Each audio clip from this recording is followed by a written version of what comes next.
Hello guys, আসসালামু আলাইকুম। এসে পড়েছি আরেকটি নতুন ভিডিও নিয়ে। আজকে আমি আপনাদের কাছে এক্সপ্লেন করব একটি শিনচ্যানের নতুন মুভি, যার নাম হচ্ছে Shinchan and the story of Rakuga kingdom.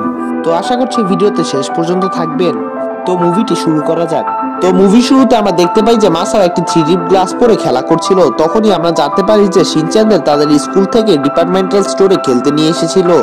সেখানে কাজামা বলছিল যে 3D গ্লাস পরে তোমার এমন মনে হবে যেমন তুমি সবকিছু বাস্তবে দেখছো। তখনই ন্যানি কাজামাকে বলে যে তুমি তো এরকম চশমা কোনোদিন পরোই নেই।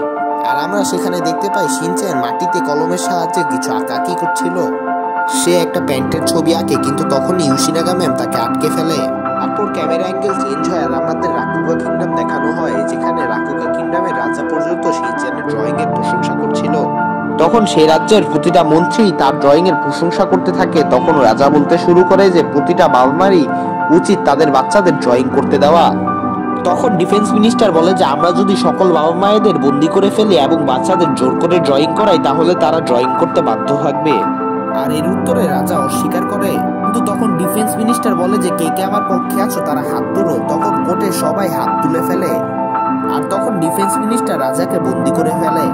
এরপরের সিনে আমরা রাজকন্যাকে দেখতে পাই, যাকে গার্ডস ধরতে এসেছিল, কিন্তু সে একটা গোপন রাস্তা ব্যবহার করে পালিয়ে যায়। সেই রাস্তা দিয়ে রাজকন্যা একটা পেন্টারের রুমে পৌঁছায় আর সে তাকে বলে যে আমাকে ফলো করো।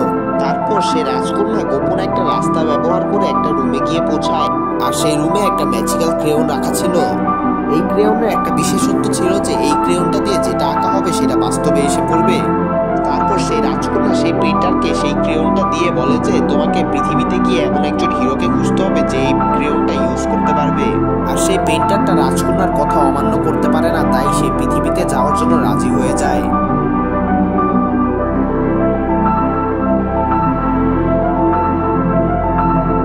এরপরের দিন আমরা দেখতে পাই শিনচ্যান অফিসে যাওয়ার জন্য রেডি হচ্ছিল। তারপর তারা নাস্তা খাওয়ার জন্য নিচের টেবিলে বসে। কিন্তু সবসময়ের মতোই আজকেও শিনচ্যান তার খেলনা দিয়ে খেলছিল। তখন শিনচ্যান টেবিলের উপর স্যুপ ফেলে দেয়। তখন শিনচ্যান আর হিরোশির দুজনেরই জামা কাপড় নোংরা হয়ে যায়। কিন্তু যেহেতু তাদের দেরি হচ্ছিল, তাই তারা গন্তব্যের দিকে রওনা করে ফেলে। আর আজকেও তারা শিরোকে খাবার দিতে ভুলে গিয়েছে। রাস্তায় যাওয়ার সময় শিনচ্যান অ্যানিকোকে দেখতে পায় আর সে তার সাথে কথা বলার জন্য সাইকেল থেকে নেমে যায়।